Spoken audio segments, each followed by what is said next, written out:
Mesdames, Messieurs, bonjour, bonsoir. C'est selon évidemment votre zone d'écoute puisque vous nous suivez à travers le monde entier. Soyez les bienvenus dal leen jàmm ci sunu coproduction tey bile muy M-Prod ànd ak ki nga xam ne moo di Diender TV ak itam nag Bambilor Actu ci seen émission entretien bu mag nag ndax tey jii mbokk yi vous allez vous en rendre compte ñi ngi dalal monsieur Badou Diong dëkk fi nga xam ne moo di Gorom 1 nekk dans la commune de Bambilor, à vol d'oiseau de Bambilor, c'est pas très loin. Badou Diong, un grand homme politique qu'on ne présente plus, qui fait partie du CNCR, qui est également acteur de développement, mais Badou est également membre du réseau des paysans et agriculteurs de la sous-région africaine. Il nous en donnera les éclaircissements nécessaires. tey jii nag Badou dalal ñun télévision yi nga xam ne ñoo nekk ci gox bi ñu bëgg a waxtaan ak moom puisque dafay baax léeg-léeg ñu laaj ñi nga xam ne ñoo di les jeunes premiers et vous allez vous en rendre compte pour déggal li ma di jeune premier la il n'a pas 40 ans fa tabarakallahu kon dafay baax léeg-léeg ñu daje ñoom waxtaan nañ ñoom d'autant plus que homme politique lañu mais homme politique la yoo xamante ni bii dañu méngoog jamono ndax xale lañu kon bu nu amee ñu mel noonu nekk des hommes politiques des jeunes danay lagle rek ñu daje ak ñoom waxtaan ak ñoom ñu wax ñu ci seen yëngu-yëngu fan la toll Badou Diong maa ngi lay nuyu. waaw maa ngi lay fay monsieur Kandji. merci bien jërëjëf ci li ñu dalal ci sa kër gu taaru gi macha allah ci sa salon bi lee tey nu fas yéene waxtaan Badou première question bi rek yàgg nañu dégg peut-être sa tour ñu bari ñu ngi lay dégg di la gis à travers les médias mais en fait kan mooy l'homme Badou Diong. waaw merci beaucoup maa ngi lay nuyuwaat d'abord di la gërëm. merci ci en tout cas présentation bref bi nga def. damay revenir ci Badou Diong mais ñu bëri ñu ngi ma xamee Alioune Badara Diong. mooy tur bi dëgg sax. ça c'est même le nom académique. qui absolument est dans le bulletin boo xamante ne tey. sama promotionnaire yëpp loolu la ñuy wax. dëgg la. mais de façon familière. Badou Diong mooy tur bu siiw bi. bu siiw bi. bi ci des mooy Badou moom doomu gox bi la d'abord. avant di nekk doomu Gorom. te muy waxee doomu gox bi nag mooy doomu commune de Bambilor lay wax. dëgg yàlla jànge fii primaire def CM bu Bambilor def lycée moderne def université Cheikh Anta Diop nga xamante ni foofu laa décroché sama master 2 en administration et création des entreprises spécifiquement gestion des ressources humaines. Ok. Et présentement, il faut le dire, ce que je fais n'a absolument rien à voir avec ma formation académique. C'est purement familial, c'est l'agriculture. L'agriculture, je le fais parce que, quand je le dis, il faut dire que je suis fils de Massey Diong. Ah oui. Bon sang ne saurait mentir. Donc, je peux m'en arrêter là pour dire pourquoi je suis acteur de développement. Pourquoi je fais de l'agropastoralisme. Pastoralisme autant pour moi. Donc, je fais de l'agriculture, du maraîchage, spécifiquement de l'arboriculture et de l'élevage. Et à partir de ça, je pense que m'activer me donne une légitimité pour être membre des organisations paysannes, d'où le syndicalisme. Ok. C'est ce qui fait que depuis la base, je suis membre des unions, comme tous les agriculteurs qui s'activent dans ce sens. Et puis, lolu momo yobou fini wax cadre de concertation ou conseil de concertation et de coopération des ruraux, qui est le CNCR. Aujourd'hui, je suis le président du Collège des jeunes. Le Collège des jeunes, c'est un espace de dialogue jeune qui s'occupe de la question et des préoccupations jeunesse, qui s'active dans les activités agro-sylvo-pastorales halieutiques au Sénégal. Très bien. À travers ça, je coordonne aujourd'hui ce qu'on appelle l'entente communautaire des jeunes, qui est facilité par le FIDA. Le FIDA, c'est le Fonds de développement agricole qui finance les plus grands projets ou qui accompagne l'État à contracter des prêts pour les plus grands financements agricoles pour notre pays. Et cela pour atteindre l'autosuffisance ou la sécurité alimentaire. Le vœu le plus cher au président Diomaye. Voilà, donc c'est vous qui l'avez dit, mais en tout cas, nous, acteurs paysans, ça a été toujours notre slogan, ça a été toujours notre croyance depuis belle lurette. Depuis, en tout cas, la création des activités, depuis la création des organisations paysannes. Très bien. Merci monsieur donc Diong defe naa présentation bi leer na nu dugg na ci wàllu politique xam nañ ni da ngay yëngu ci politique politique boobu nga xam ni yaa ngi ciy yëngu kañ nga ci dalee yëngu ak ci ban làng nga bokk ba fii may waxe ak yow nii ci émission bi. Donc dire que juguma jóg def politique, il faut le dire. Moi, j'ai commencé mes activités depuis, je dirais pas le bas âge, mais depuis le collège. Ah. Donc je suis parti par diriger l'association des élèves étudiants pour le développement de Gorom 1, c'est comme ça qu'on l'appelle. Et de par là-bas, après mon bac, c'était vers le morcellement ou bien le découpage administratif. De l'ancienne communauté rurale de Sangalkam. Moi, j'ai dirigé l'amicale des élèves et étudiants de la communauté rurale de Bambilor. À l'époque. Et à partir de là-bas, j'ai fait mes premières fréquentations avec les politiciens.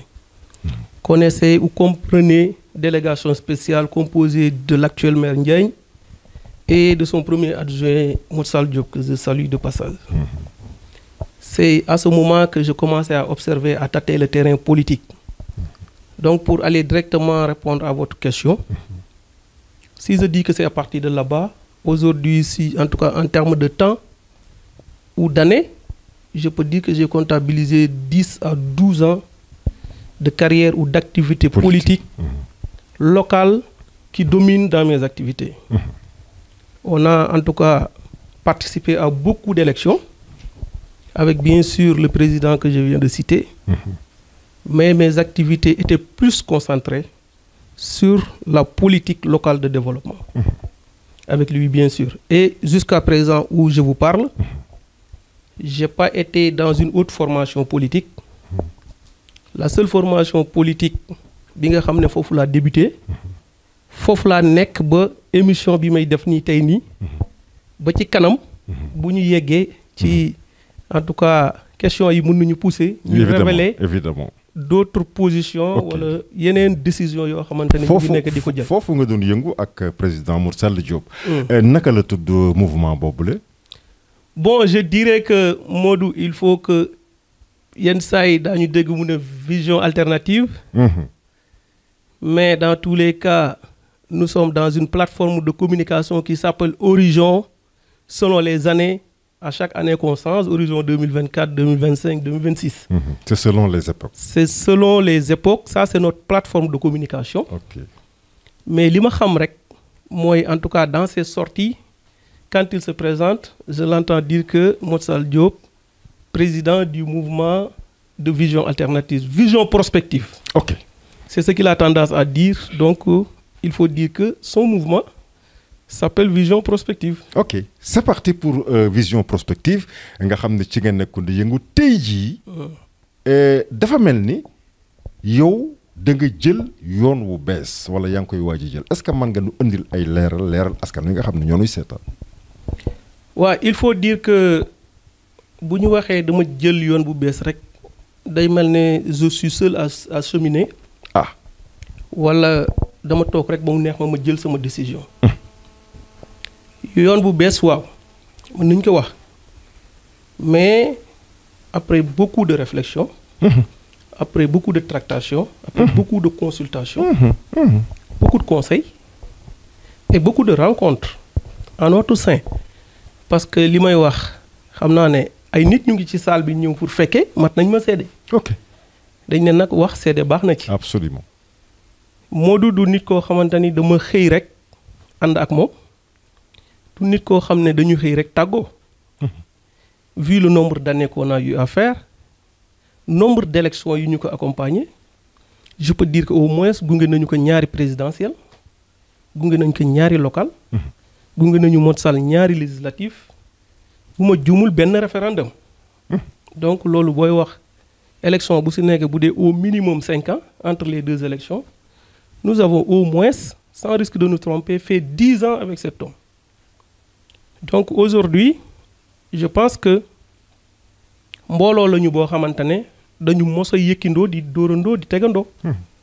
Kon lu mel nii bu waree am wala ay ambition war a juddu mënuñu ko ñàkk waxtaane même boo ma posé wul question bi. absolument.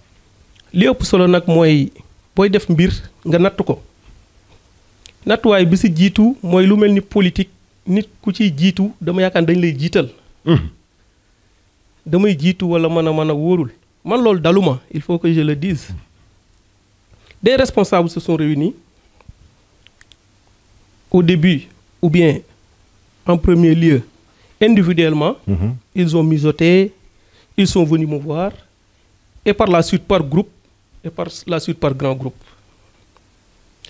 En commençant par mon village, je dis bien que tous les responsables politiques de quartier avec qui je travaillais avec la mouvance de Momodou Sall Diop à l'unanimité ont pris la décision de venir me dire que nous voulons vraiment que tu t'actives vers la mise en place d'un mouvement politique qui va t'acheminer ou bien qui te mènera vers, en tout cas, une responsabilité plus claire, une position plus claire. Pourquoi pas, au prochain joute électoral, nga jéem a taxawal sa candidature. Loolu nag taxul rek ma jóg ne bërit ne war naa ko def.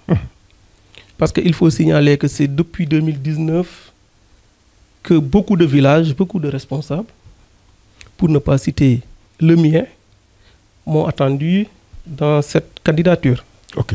Mais je m'étais dit que li ëpp solo mooy du loo mën rek def ko. mënoon naa ko bien sûr mais dama jàpp ne ki ma gunge benn élection mu def résultat bien que résultat principal bi c'était de gagner jotuñu ko mais jàppoon naa ne bu fi yéene bi nekkee ba léegi te ànd bi nekk dëgg ci ñun lii waroon na nekk sama taxawaay mooy ak lu mën a xew jël sama responsabilité waxtaan ak sama ay nit ak ñi ma àndal gunge waat que deuxième élection locale. loolu biñ ci génnee wax dëgg yàlla taxul ma bàyyi taxul ñu bàyyi dañu continuer yaakaar ni mën nañu am vraiment issue yaakaar ni résultat bi ñuy yóotu war nañ ko mën a jot bis mais entre-temps il faut le dire on a fait beaucoup de faux bonds ce qui nous a mené fi ñu nekk tey ci situation bi ñu nekk tey il faut dire que la mouvance wala le mouvement avec Modou Sall Diop aujourd'hui est dans une situation délicate. Léthargie totale je dirais wala ñu nekk ci trou. mais lu waral loolu. vu les résultats yi ñu mujjee am. lu waral loolu Badou. li waral loolu rek mën naa ko jàpp ne politique égale tendance. comme politique égale tendance day am ay situation ak ay actualité yu lay jëlloo ay position il faut dire que boo jëlee ay position c'est des positions réfléchies. Absolument. mais carte la donc boo jëlee position faussée boo war a jëlaat position il faut réfléchir profondément. Il faut prendre le temps de réfléchir encore consulter s'il le faut reculer s'il le faut. pour mieux sauter. pour mieux sauter mais même si tu le fais nga jëlaat beneen position mu mënale dans des résultats yoo xam ne c'était pas les résultats souhaités mu multiplier wu des défaites cumulatives am na fooy tollu day am ruée am na fooy tollu da ngay constater ay démissions yu mag am na fooy tollu da ngay constater ni sa base mu ngi affaissé wu nit yi ñu ngi bàyyi loolu nag bu amee dafa am beneen réflexion interne boo war a def réflexion interne boo bi nga war a def mooy revoir en tout cas en ton sein mooy li ñuy wax fu póotum biir bu fekkee style dirigeance bi la ou style dirigeante bi la moo causé problème nga seet ko bu fekkee c'est des responsables yu nekk ci biir ñoo causé problème nga seet ko mais également bu fekkee am na ay ambition yuy naître ci biir groupe bi nga jéem ko observer jéem ko donner du sens jéem ko jox importance may ko nopp def des consultations approfondies avant tout agissement rawatina nag bu ci mel ni man boo xam ne man ci groupe bi laa nekk et je rappelle que mouvance Modou Sall élection locale yi passé on est parti avec Booloo Defar Tëngéej. nous on a voulu l'appeler Booloo Defar Bambilor man maa jiite woon liste proportionnelle bu Modou. C'est ce qui fait aujourd'hui que je suis conseiller municipal dans la commune de Bambilor. Mais li ëpp solo mooy bu ñu yëgsee fii man am naa ay ambition wax naa ko léegi bi may développer. Absolument. ci gannaaw bu ay mbooloo jugee wax la ne bëgg nañu nga taxaw mais dafa am lu ma leen ñaanoon mooy may leen ma ci li ngeen bëgg ma waxtaan ci ak ki nga xam ne moom la ñu nekkal tey ndax jàpp naa ne bu fekkee ànd bi dëgg la li ñu ko accompagner dëgg la war na mën a comprendre ñun ñu am ay ambition situation bi suñu groupe politique nekk kenn war ko mën a xam ki jiitu kenn war ko gën a xam ki jiite bu fekkee xam na ko xayrun bu fekkee xam na ko ñàkk ko nangu xayrun bu fekkee xamu ko nag beneen affaire la en tant que leader politique de son envergure loolu nag moom laa doon wax léegi juguñu jug def ko ok waxtaane nañ ko ci biir waxtaane nañ ko ci biti waxtaane nañ ko fii ma toog mais li ci ëpp solo ak li ma ciy wax rek mooy am naa ci tuuti désolation bi mooy mbooloo bi mën nañu seede amul fen à compter d'aujourd'hui avant li si suñu kanam si émission bi fu ñu mës a toog wax ne génn nañu ci mbooloom démissionné nañu wala ñu def benn agissement boo xamante ni dañuy décrier wala ñu def bruit wala ñu déranger si ce n'est pas mettre sur table notre ambition te loolu nag kiñ ci njëkk waxal bu dee lu façon officieuse en toute responsabilité moom la moom day jimbile ji kon fépp fuñ ciy waxaat rek xamal nañu ko ne ci terrain bi la ñu jógee dañu continuer consultation yi pour dem ci loolu bu ma jógee ci yow ci terrain bi laay delloo loolu nag si laa nekk ba fi ma nekk nii xëj na nag loolu mën na motiver yenn agissement yu ñu constaté ci moom ak ñi mu jot a àndal léegi bokk na ci beddi bu ñu constaté si ñenn ñu ànd ak ñun ci projet bi bokk na ci ay réunion yoo xam ne mu ngi am te yëguñu ko du man rek ay responsable yu mag bokk na ci groupe politique boo xam ne ku nekk yaa ngi moytu sa morom présentement ci ay responsable loolu nag bi ñu gisee yooyu yépp ma jàpp ne boo jiitee demee ci groupe ba jiite liste proportionnelle am na koo fa tekki mais boo demee ba ki ko jiite di woote ay réunion en coulisses di tijji sax yeneen plateforme de discussion te nekkuloo ci il est temps nga jël ses responsabilités loolu nag fekk na ñu jël suñuy responsabilité ndax ku jël sa responsabilité doo jàkkaarloo ki nga àndal wax ko sa ambition absolument mais en toute diplomatie lañ ko doon defee ba tey nag duñu génn ci diplomatie boobu avec une grande maturité nag loolu il faut me appuyer si on le fait ak lucidité maturité bu mat sëkk lañ koy defee on n'est ni frustré on n'est ni en tout cas emporté nous ne sommes pas fâchés contre qui que ce soit mais li xew mooy dañu continuer suñu yoon parce que nag nit ki boo bëggee dem fenn tàggoo wax li nga bëgg na ngeen ko waxtaanee mooy dinañu consulter suñuy responsable nañu continuer waxtaan bi ci biir continuer waxtaan bi nga gis leneen gis kuy tëral leneen ba bëgg jëm sax feneen loolu nag li ngay mën a def rek mooy déggal ñi la waxoon dañu bëgg nga def lii. kon daal à partir de maintenant da nga nekk ci lu bees. waaw lu bees poul sax. poul. lu bees poul loo xamante ne day ñëw léegi incha allah. nga xam ne du lu ñu toog tey wax ko. mais liggéey nañu ci ba daanaka léegi liggéey bi pare. yéene bi ñu ci amoon nag mooy yokk ful defaraat groupe politique bi ñu bokkoon. ok ndax entreprise sax boo si nekkee je signale que je suis spécialiste des ressources humaines. absolument vous l'avez dit. bu fekkee dañuy def recrutement dañuy wax ne il faut privilégier les recrutements internes d'où la promotion. interne si ñi nekk ci biir société bi. tout à fait. kon bu ma ko indee ci politique jàpp naa ne cette personne là avec qui on était en politique ay jeunes rek ñoo nekk fii li ñu mës a dégg ci moom mooy man du ma ñëdd ndab buñ ci yeggee jeunes yi dinañu xam ne je vais les promouvoir dinaa leen jàppale fi ñuy yëpp yaakaaree ne war naay mën a demaat fii ñëpp yaakaar ne mën naa ko ba léegi foofu laa leen di wane ne li ngeen doon ànd ak man li ngeen doon topp ak man foofu laa leen di joxe confiance jàppale leen. bon moo xam li mu mën moo xam ses aptitudes intellectuelles moo xam ses aptitudes physiques mais daal loolu moo mos a nekk kàddoom mais situation politique ñun xam nañ li xew comme situation politique bi xam nañ li xew je me dis que loolu mu doon dig jeunes yi loolu mu ñu doon promettre loolu mu doon wax ci gunge bi loolu mu doon wax ci ànd bi kañ la si ce n'est pas actuellement bu dul fi ñu toll nii ci politique bu dul situation politique bi am ci groupe am on se pose la question c'est quand.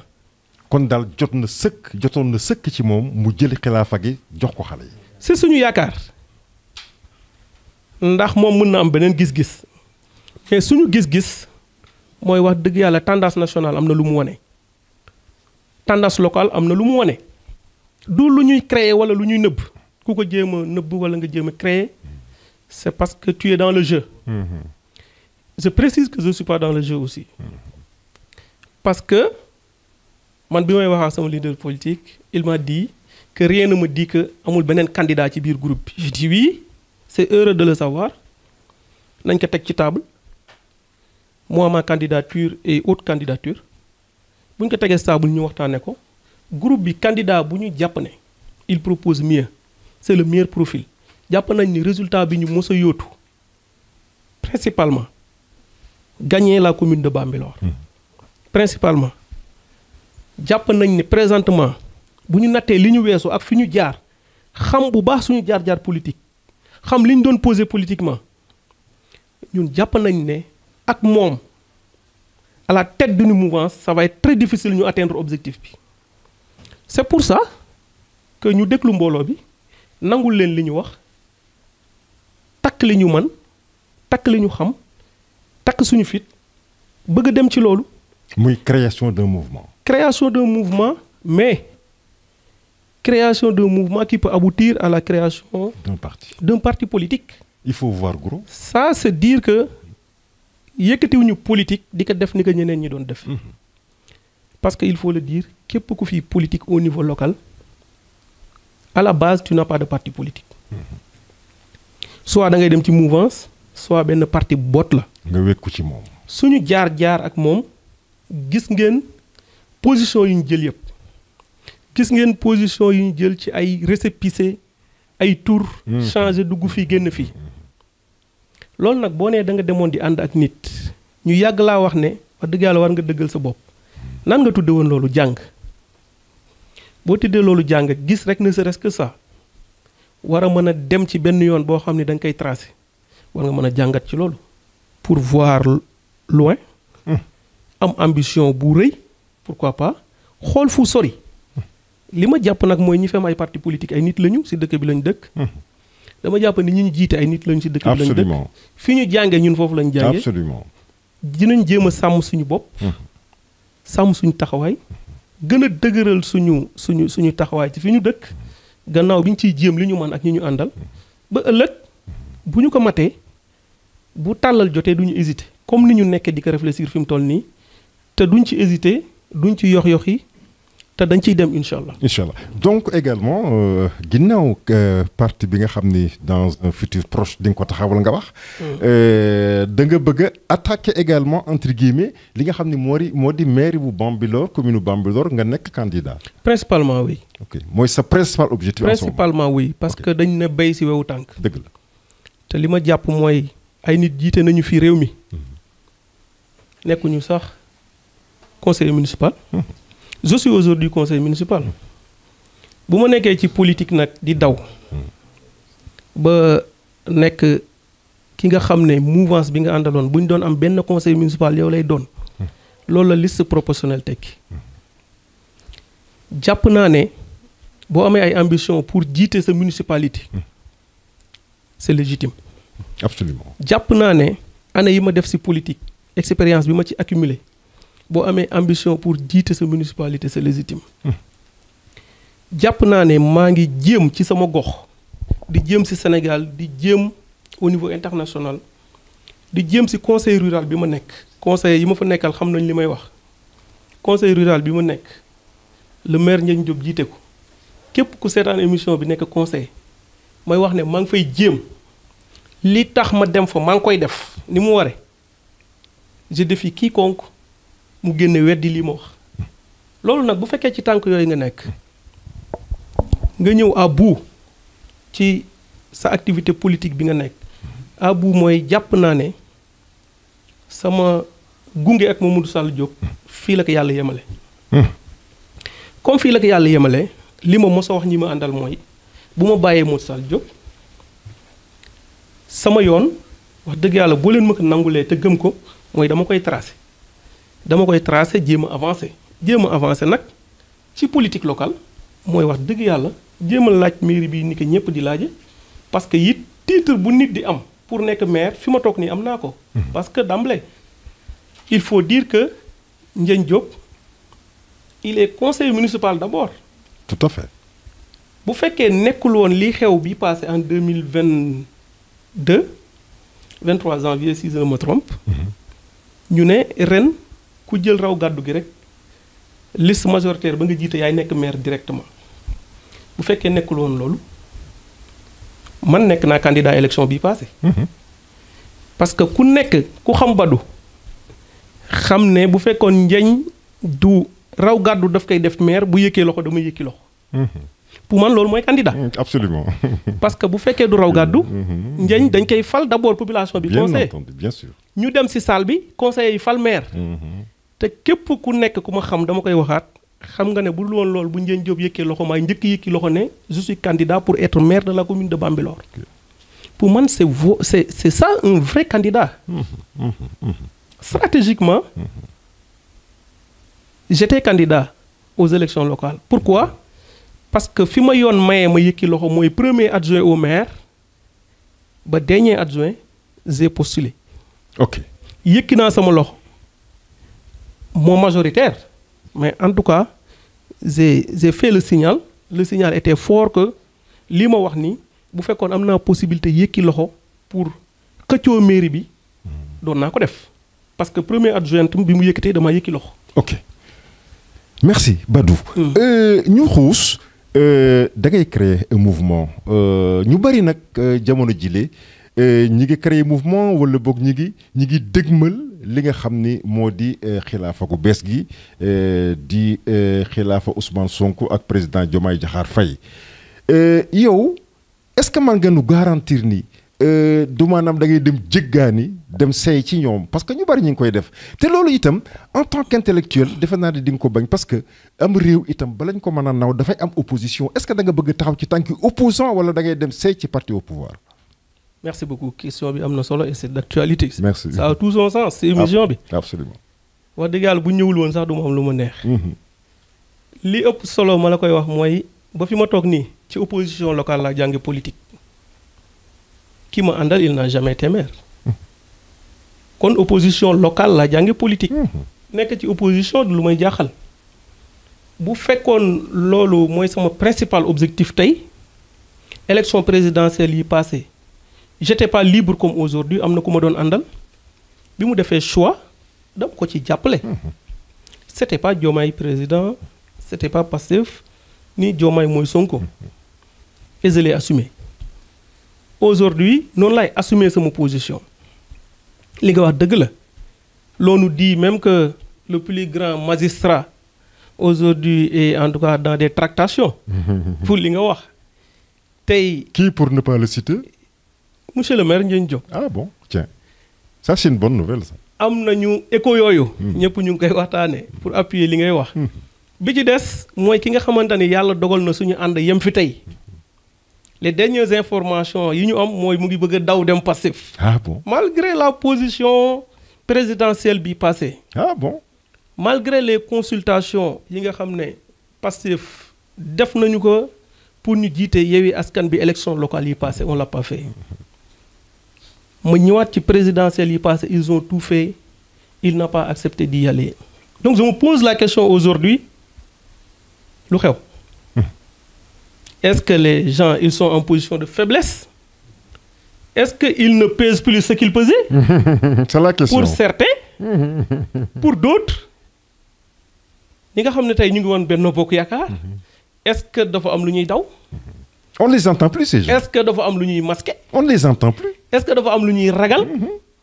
Mais li ma ci bëgg a wax rek mooy je félicite la coalition Sonko mooy Diomaye ci effort yi ñu def ak gëm bi ñu gëm seen bopp. C'était pas évident. Ba am résultat bi ñu am. C'était pas évident. Surtout dans la commune de Bambilor.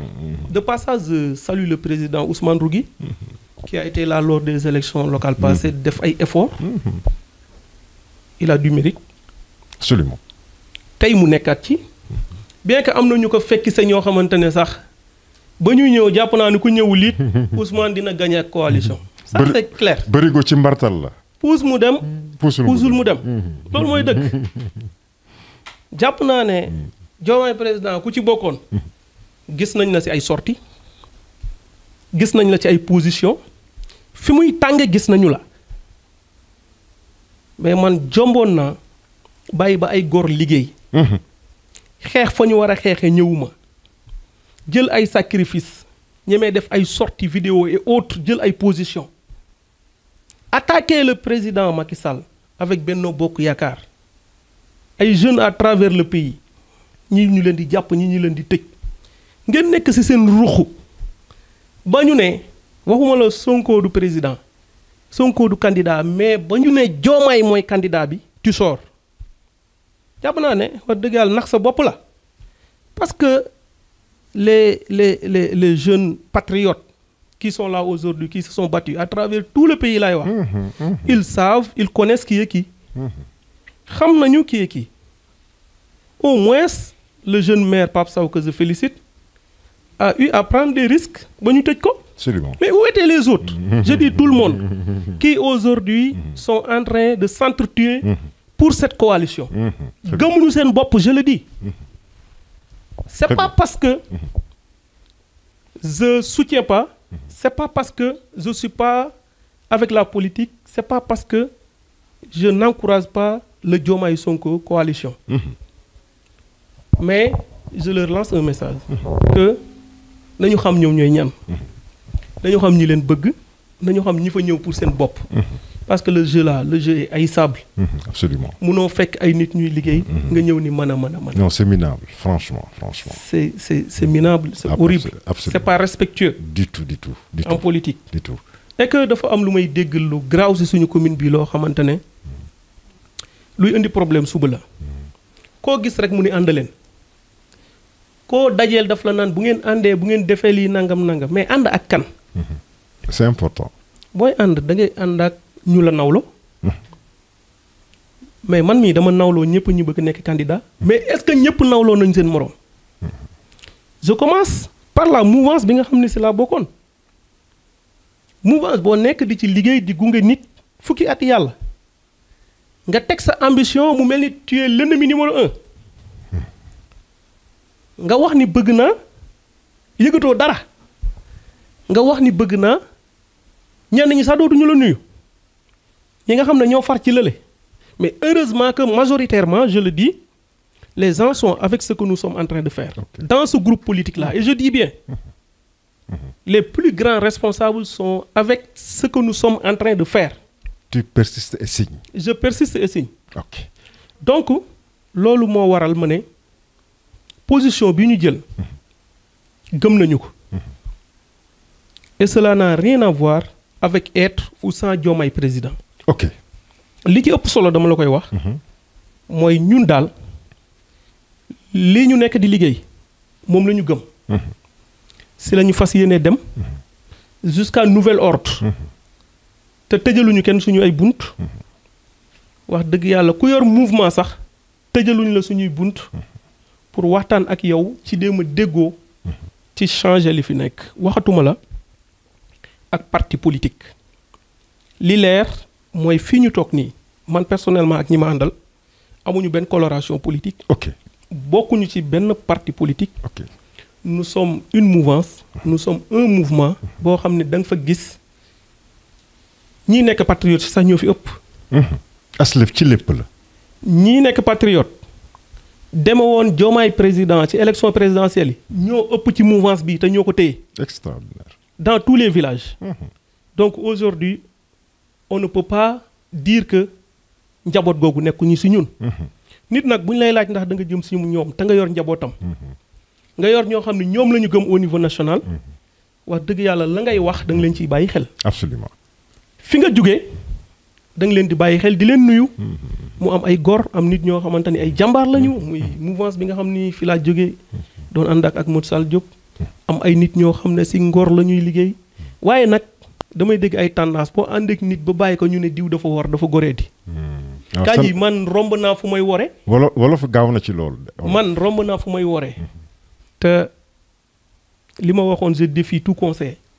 je défie quiconque qui ose dire génn ne dama war Modou Sall Diop en commençant par lui.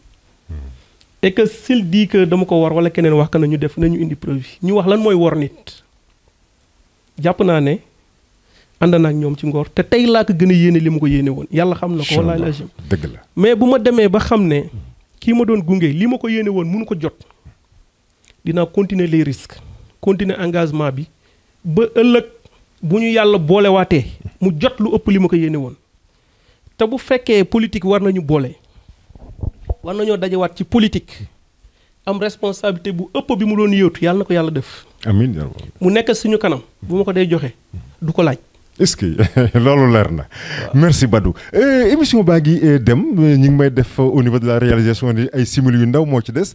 mais mënuñu wax également surtout yow nga xam ne da nga bokk CNCR ku wax CNCR wax suuf suuf ci sunu gox bi nekk fi loo xam ni doom ju góor la fi amatu fi parce que pôle yi nangu nañ ko. je me rappelle le président Diomaye bi mu nekkee ci pôle ci campagne daana wax ni man di su ma jëlee xalaat fag yi je vais rectifier ce tir là dinaa nanguwaat suuf si nga xam ni pôle yi ñoo ko ay ko moo delloo ko à César kan mooy César mais c'est les paysans lu ci sa xalaat. waaw d'abord il faut un peu que je parle du CNCR. ah oui parenthèse bu ndaw rek. c'est le Conseil national de concertation oui, de coopération. Oui, allez-y. qui s'active dans les métiers agro-sylvo-pastoral halieutiques. ok kon jéggi nañu suuf bay wax ci géej. yéen a ngi ci géej pour tout ce qui est licence de pêche. tout ce qui est pêche artisanale et tout. en tout cas je salue ces gens de passage parce que seen foncier kenn du ko wax. mooy géej. géej gi. donc loolu li ñu ci mën a wax bëri na. bëri na kooku émission spéciale lay doon. kon le foncier pour dire le sol. à travers le territoire national sénégalais maa ngi masawu le territoire national sénégalais maa ngi masawu baykat yi ak sàmmkat yëpp. ci lii di xew ci réew mi yëpp. parce que man sama envergure wax dëgg yàlla si sama action de développement si ce n'est pas politique. bu may wax ci lu demee noonu waa commune Bambilor nañ ma baal mais ñoo ciy gën a ndaw. parce que activité agro-sylvo-pastorale jéeri bi la àll bi la. tey nous habitons dans une zone semi-urbaine. kon ku ko nangu ak ku ko nangul. agriculture et élevage mu ngi en voie de disparition dans notre commune. Absolument. Mais il faut dire surtout dans le village où j'habite qui est Gorom 1 suuf si mu ngi fi ba léegi. boo doxee fii ba Daara pour côté bi dox fii ba Mbët bien que les lotissements commencent à naître mais ay tool ñoo fi nekk de la route nationale boobu ay 2 kilomètres yoo xam ne ay toolu mango ngay gis. mën nga gis maraîchage côté bii pour parler du pôle urbain boo fi duggee li fi nekk ci investissement ëpp na milliards et quelques di dem wala 2 ou 3 milliards en termes de foncier en termes d'investissement sur le foncier. loolu nag li ma gëm mooy le CNCR a un cadre qui s'appelle le CRAFS cadre de réflexion et d'action foncière du Sénégal boo xam ne avant Diomaye président on a beaucoup travaillé sur les réformes foncières. kon yéen a ngi xeex pour jàppale baykat yi ci suuf si. loolu mooy suñu liggéey. ok bu fekkee ñun mënuñu xeex pour défendre le foncier agricole bu fekkee mënuñu xeex pour défendre les zones de pâturage bu fekkee mënuñu xeex pour la maîtrise de l'eau bu fekkee pour mënuñu xeex ñun CNCR pour les intrants les semences qui aujourd'hui ren def na tollé bu mag.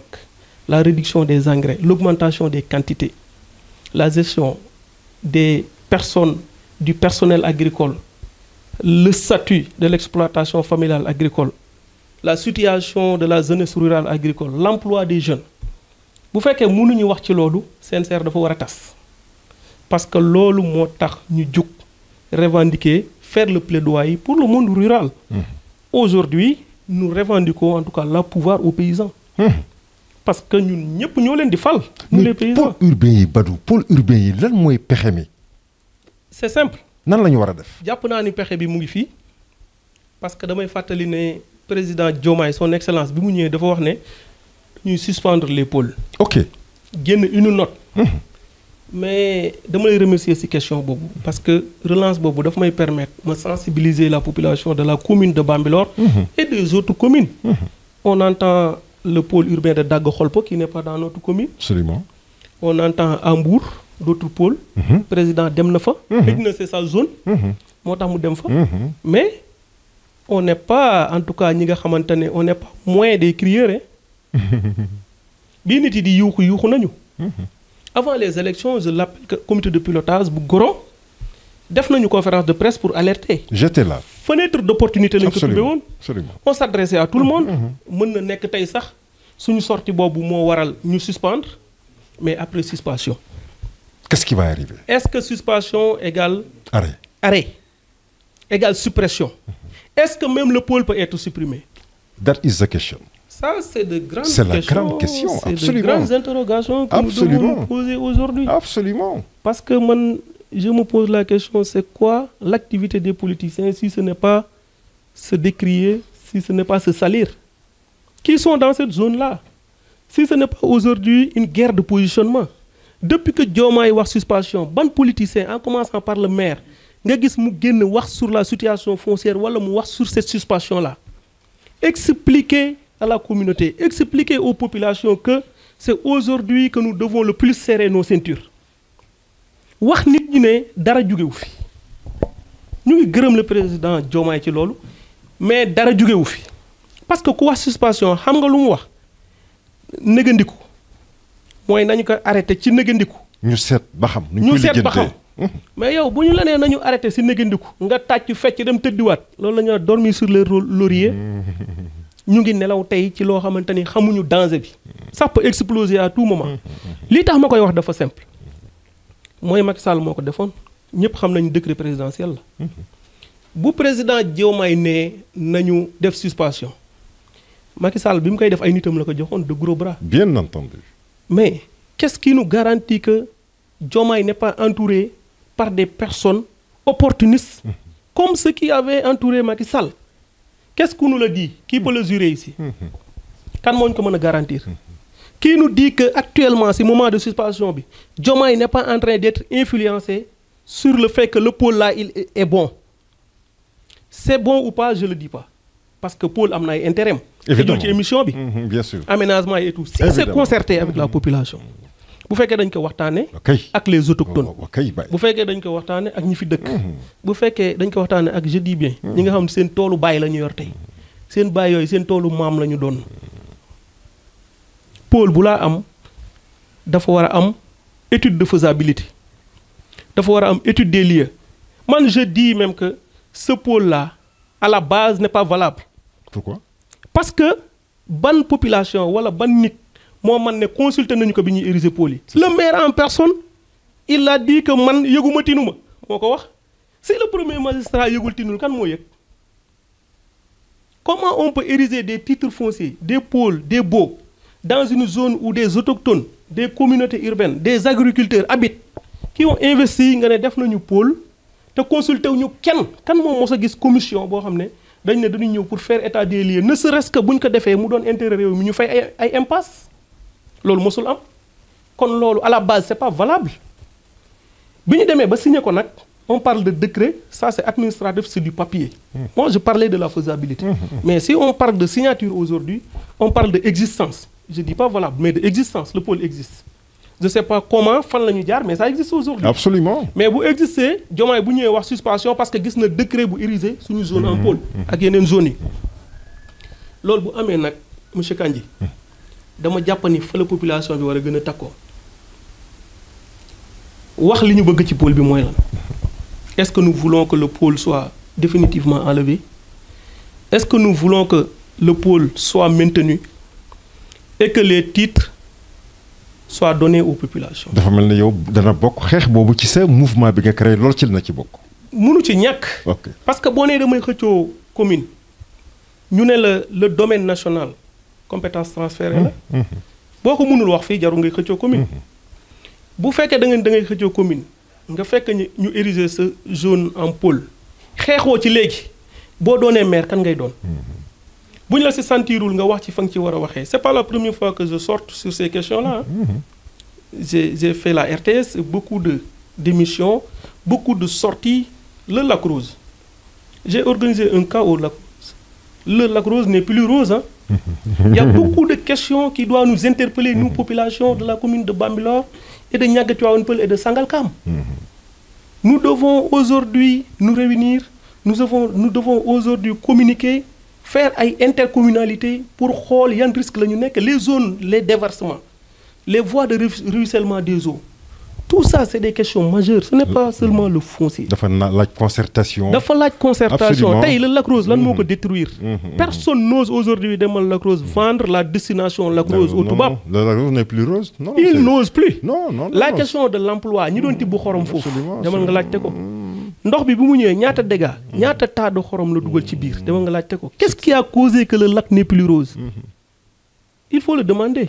Peut-être que le maire ne saurait pas répondre à cette question. Mais nous sommes descendus sur le terrain. Et vous avez, on connaît tout ce qui est teneur en sel, tout ce qui est ndox bi bu yokko bu wàññee niveau bi. La seule solution ndeysaan bi ñu am ña fa nekk mooy di ngàcc ndox. Ab dex ngay ngàcc ndox mi pour mu wàññeeku pour algues yeeg yooyu amaat composition ci suuf ba mu am teneur ba affaire bi rougeat ak jant bi ay phénomène naturel la. Absolument. Donc loolu ku ci demul xamuloo ko bu fekkee dama bëgg laaj commune bi lu mel ni Lac Rose aussi demoon bay dugg ci patrimoine UNESCO tey lu mel ni war ko yàq mosuma dégg un maire de ces 3 communes là mu prononcé wu ci ou bien même des 2 communes yi ko seex muy Tivaouane Peulh Niaga ak Bambilor kon loolu c'est à décrier parce que ay emploi yu bëri la yàqu surtout à l'endroit des populations des 2 déen. Très bien.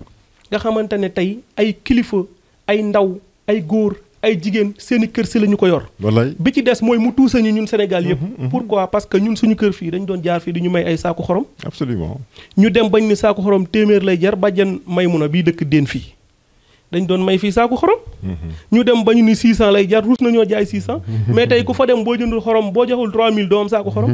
loolu ça n'interpelle pas les gens. D'ailleurs pour dégg li nga wax je me rappelle les tours opérateurs en Europe là. bu ñu daan jaay destination Sénégal Lac Rose rek la ñuy def rek touristes yi fax ñu wut ci Sénégal. Mongo donc Sénégal également am na pertement bu rëy ci nii Lac Rose mel tey jii. bu rëy mais les ménages aussi. Absolument parce que ñi fi ñëw les ménages la ñu concentré seen politique. mais lu mel noonu bu fekkee dafa yokk carrément lu benn ménage doon utiliser. nga calculer que 3000 en termes de ménage ne serait-ce que la commune de Bambilor. Absolument. Il faut regarder le manque à gagner. nga xool ndax war nga réagir wala déet. donc ça c'est important d'où l'aménagement des voies de ruissellement, les inondations et autres. C'est vrai dëkk yi waruñu fees mais am na yeneen alternative. Absolument. am na yeneen solution yu dul yàq ay sites. am na yeneen solution yu dul yàq ay réserves naturelles. Pour revenir sur le pôle, vraiment je pense que les populations doivent se remobiliser. En tout cas nous avions un plan d'action ici pour le comité de pilotage qui compose Gorom, Déen Niaga, Kagnack et la commune de Diender et de Kayar. Nous allons poursuivre notre plan d'action. Ok, très bien. Et puis ñun bañuñu sax ba ci génn. Parce que c'était un contrat qu'on avait signé. Hein. Le contrat, c'était que ku mën a jël réew mi daañu la fàttali gërëm nañu acte bi Diomaye posé. Mais na dem au fond. Na wàcc ci commune Bambilor. S'il ne peut pas venir, il envoie son premier ministre. Ils ont le temps. Pourquoi en tant que président, il est descendu dem ci terroiram mu bokk dans son terroiram dem ci terroiram taxul ñu fal ko ah. ñun tamit dañoo am ay problème yu moom la ko doon kas kumba am ndey kumba amul ndey. yu ñu soxol foofu sax dañu dem ba dindi la fa nekkoon salaamaaleykum ñu commencé distribuer waat xaaruñu sax de foofu ñu ngi commencé xajale waat mais bu fekkee que dafa wax suspension kii di sa kilifa ñu dox tuuti nga ne il faut arrêter toutes les activités foncières sur les pôles mooy ñun ñii am nañu droit bu ñu rombee fi ñu wax dafa am pôle ku fi ñëw di natt ñu reyanteeg yow loolu la note bi tekki. Absolument. am nañu droit bu ñu gisee kuy tabax foo xam ni pôle la ñun la arrêtel note bi Descos génne am na droit tey si suñu suuf yi ñu moom ku fay gas pour def ay tuyaux pour arroser Descos ñëw ne la arrêtel loolu la tekki attention Descos am na droit kuy tabax sa néeg pour sa surga si sa tool mu ñëw ne la arrêtel note bi premier ministre Sonko génnaloo directeur Descos loolu la tekki ci wolof. ok kon. ñun bu ñu toogee. tàcc Diomaye si suspension. note bi Sonko génnal war nañu interpeller. ok en tout cas ñu nag ku ñu jàpp ne moom lañ ko jox ñi ñu tudde woon ay gros bras ay nitu Macky Sall ñoo ci yem fi mu toll nii de kenn amatul droit si sa suuf loolu la note bi wax fii ba 3 mois à compter du 29 juillet bii passé. kon daal di nga wéy di continuer xeex bi nga doon xeex pour li nga xam ne moo di askan wi kenn du jël seen suuf sëpp wala lu ñu ci jëloon boog ñu delloo leen. mosuma ko arrêté. ok bi ma demee RTS. dama lay fàttali ne. j'ai beaucoup parlé du titre foncier 1975. Absolument. Pour parler de Bambilor. Le titre a problème. Je rends hommage à Mbaye et Wayemba. Ouais. boo xamante ni tuuse nañu lool. li fay xew. parce que kër dafa cher de. ñun ñu ngi manti amagul nañu ay ngunu. mais am na ñu fi tabax ay kër. mais du yegg mukk. waaw boo demee ba espérer takk say rideau. ba jàpp ni la nga doon fayee location tey da nga ci war a raax wala nga peinture si ñu bëma ko Alé Fall mi Bambilor la dëkk démb ba tey mbëtt lay xëy wala mbéy xam na la fa nekk ñu ngay tabax mais rien ne dit que ñii di tabax si titre foncier 1975 foofu la muy tabax tey fekk 1 mois 3 mois duñ ko toj. Qu'est-ce qui nous le garantit? daanu ñëwaat. Attends, c'est très émission. C'est très important. C'est très important. Non, bien entendu. Il y a qu'on chuté ci 1975 bi. Voilà, c'est très important. Parce que loolu émission spéciale la bëgg ñu def ko parce que 1975 dama ci interpeller maire ci benn conseil municipal. Devant tous les conseils municipaux. OK. Je lui dis que maire ñun waratuñoo gàggantikoo ci mbedd. say conseil lañu. nekk duñu ay conseillers liste diw ak diw de. Nous sommes des conseillers municipaux de la commune de Bambilor dirigés par le magistrat Ndiagne Diop.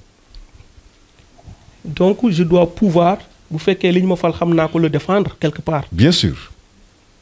Mais bu ma xamalee bu ma xamalul man j'ai le devoir me demander ko.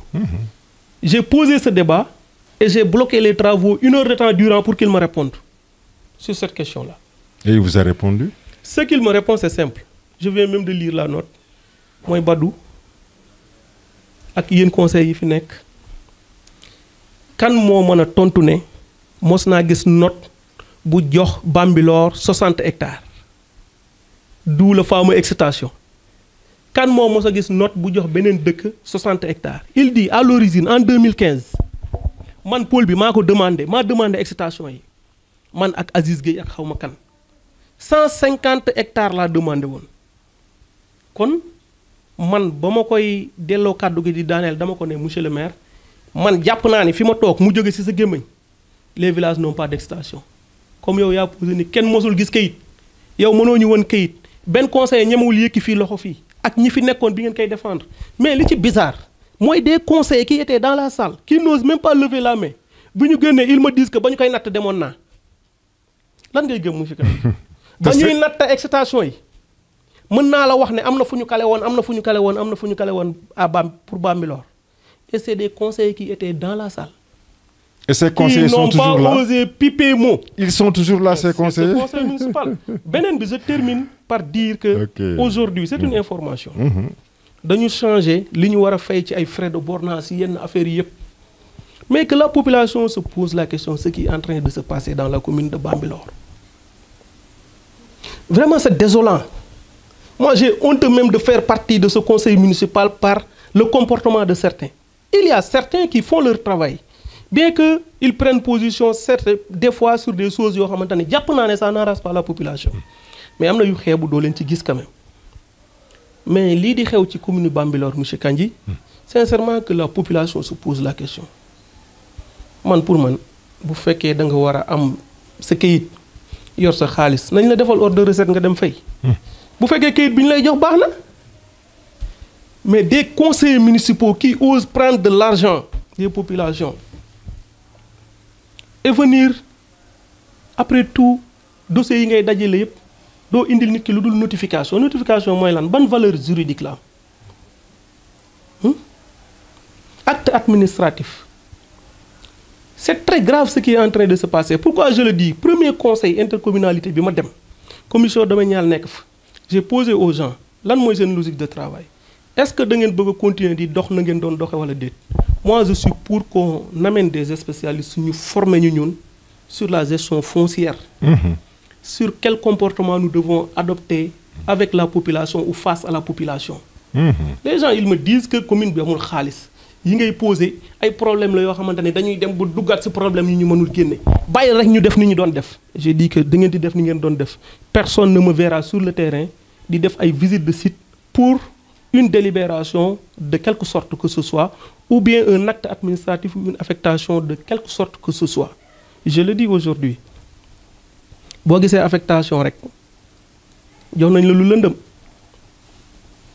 boo gisee affectation jox nañ la lu lëndëm bi ma nekkee ci mairie bi ba léegi benn conseil laa mos a def boo xam ne indi nañ fa ay këyit yoo xam ne nee na nañ ko càmbar pour wutal ko délibération mais sa suuf dañu bind ne nañu rejeter benn këyit bu ñu fi dugal bu bokk ci pôle urbain wala ci titre foncier waa kañ ci ñun bu ñu mënee wax loolu en tant que conseil municipal ou conseillers municipaux mais après loolu nga continuer di gis ay protocole nga continuer di gis ñuy lotisser ci biir titre foncier yi nga continuer di gis ñuy lotisser ci biir pôle bi bien que on ne défend pas le pôle nga continuer di gis ñuy lotisser ci biir pôle bi nga continuer di gis ay nit ñoo xam ne ci pôle bi wala ci ay titre la ñu am di jox xaalis ay conseillers municipaux dañ leen laaj ndax versé nañu ko xaalis bi ñu leen di jox c'est l'argent de la mairie. Si on ne dépasse pas aujourd'hui 1,5 milliard ou 2 milliards de budget dans la commune de Bambilor, c'est que l'orientation est mauvaise. Nous avons fait une mauvaise orientation budgétaire. Ou bien, si l'orientation budgétaire elle est bonne, les pratiques sont mauvaises et à bannir. C'est à bannir et c'est très dangereux. Nous, majoritairement, les conseillers municipaux de la commune de Bambilor, li ñu fale defuñu ko. Maire na xoolaat doxalinam. On est à 1 an 7 ou 8 mois. La grande interrogation mooy dëkk yi nañ poser question lan lañ fi def ci mandat bi. Ok très bien Badou loolu beneen émission lay doon encore léegi da nga may war indi rek sa dernier mot parce que ñu ngi may def sëñ ma vraiment temps bi jeex na ba sax ëpp na sa dernier mot s'il te plaît. sama dernier mot dafa am ce qui me tient à cœur. te si suñu conseil municipal bi la xewee. ok mooy wax naa fi léegi dañuy yokk taxe yëpp. si lu waay di fay lu nekk. tey le président Diomaye et Ousmane Sonko seen espoir bépp ñu ngi ko posé ci agriculture. mooy sama activité principale. Je parle pas pour moi. Je parle pour la communauté. Absolument. On parle de souveraineté alimentaire.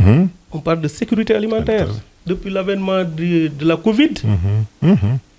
xam nga ne ku jéemul def ci sa sac yaa ngi am problème.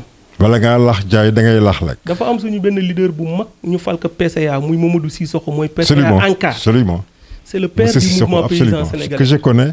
C'est ma référence. day ñëw fii bi sama papa di dund ba léegi bàyyiwul loolu daf may surveiller de près. day wax ne li gën a dangereux li réew di def mooy jël sa biir dénk ko bateau. te jël sa biir dénk ko bateau boobu suñu commune ak ñeneen malgré politique yi gaañ ñi di def ci kaw mooy suñu responsable au niveau macro ci loolu lañu nekk ba léegi pour jëme fa Sénégal parce que suñu commune bi ñuy revoir les prix pour les paiements. Une délibération à usage agricole pour 1 hectare, ils ont proposé 5 millions. déglu baax li ma wax boo bëggee am këyit pour 1 hectare d'une délibération sur une parcelle à usage agricole, on te propose de payer 5 millions. bu ñu lay defal ordre de recette. xam nga loolu lu mu tekki c'est décourager l'activité agricole. Absolument. Dans cette zone. Absolument, absolument. Mais nag loolu bàyyiwuñu ko parce que li ma waxoon. ñu ngi jéem ci li ñu fa yóbbu bu ma waxee loolu xëj na mën naa ko illustrer parce que def naa nit ñi dégg la te fekkewuñu ko wala waxoo li nga def dina xaw a luus te ku ko weddi it am fu mu ko teg man monsieur Kandji dama la ni yëkki naa loxo devant le sous-préfet di xeex man kese di xeex ci loolu ba benn conseiller moo ma ci fekkise ba ñu jëlee que de 5 millions à 1,5 million. tey kuy ut délibération d'1 hectare à usage agricole à la place de 5 millions 1,5 million ngay fay ndax am na ku fa nekk xeex pour ñoom. bi ci des bi may tëjee. mooy le conseil municipal de Bambilor xam nga conseil dafa am pouvoir xeju fi ñu ne conseil municipal bi ci boppam da ngeen am seen pouvoir yéen boo leen nekkee groupe le maire a des pouvoirs mais le conseil municipal de Bambilor a presque pris tous ses pouvoirs je dis bien par proposition du maire ils ont voté lors d'un conseil municipal a presque donné tout leur pouvoir ils ont donné ça au maire benn bi ma ciy cité mooy le maire a le droit de faire des conventions engagé ci mairie bi sans mu jaar ci conseil municipal bi sans ñun ñu lire ko sans ñu jox ci sunu avis mu signé que engagé ci conseil municipal bi engagé ci population bi on a autorisé le maire à signer des baux beaucoup de choses yoo xam ni mën naa ko lister mais face à ça j'ai voté non mais yemuma ci j'ai listé tout ça j'ai attaqué la délibération j'ai justifié pourquoi je suis contre j'ai signalé à ce que le fait que j'ai voté non et je suis allé déposer ça à la sous-préfecture de Sangalkam à l'arrondissement de Sangalkam à la sous-préfecture pour marquer au moins le fait que bañ naa ba tëdd ci ñag bi jàll na mais maa ngi topp sama droit pour contester ni délibération bi warul jàll te yaa ngi wéy di ko bañ beneen bi jokk tax ma def ko fi ma toog nii foofu la ñuy tëjee foofu la ñuy tëjee vraiment foofu la ñuy tëjee fi ma toog nii depuis 1 an 8 mois yi may wax bu population bi doon topp gàtt dinañu gis 500 à 600 hectares qui sont lotis dans cette commune. Non, je dirais autant pour moi 50 à 60 hectares. Okay. Je dis bien, je rectifie. 50 à 60 hectares qui sont lotis. Loolu boo defee hectare 40 parcelles rek ñaata parcelles la. Énormément de parcelles. Moi, je me pose la question sur les 20%, les fameux 20% yi gars yi di wax chaque jour. Booy def protocole da ngay dégg maire ni lekkuma jëluma suufu bàyyu kenn. ñoom ñooy woo promoteur bi mu ñëw signer ak moom protocole si c'est 40% il signe avec la mairie. Mais s'il signe au minimum 15%, on dit que c'est la mairie qui signe, c'est pas le maire. 15% de chaque 100 parcelles nga am ci 15 parcelles. Bu fekkee gaañ def nañu fi ay 60 lotissements ça peut tourner autour de 2000 3000 et quelques parcelles 60 hectares mais boo defee 3000 parcelles fois 10% rek ñaata la si je ne me trompe 300.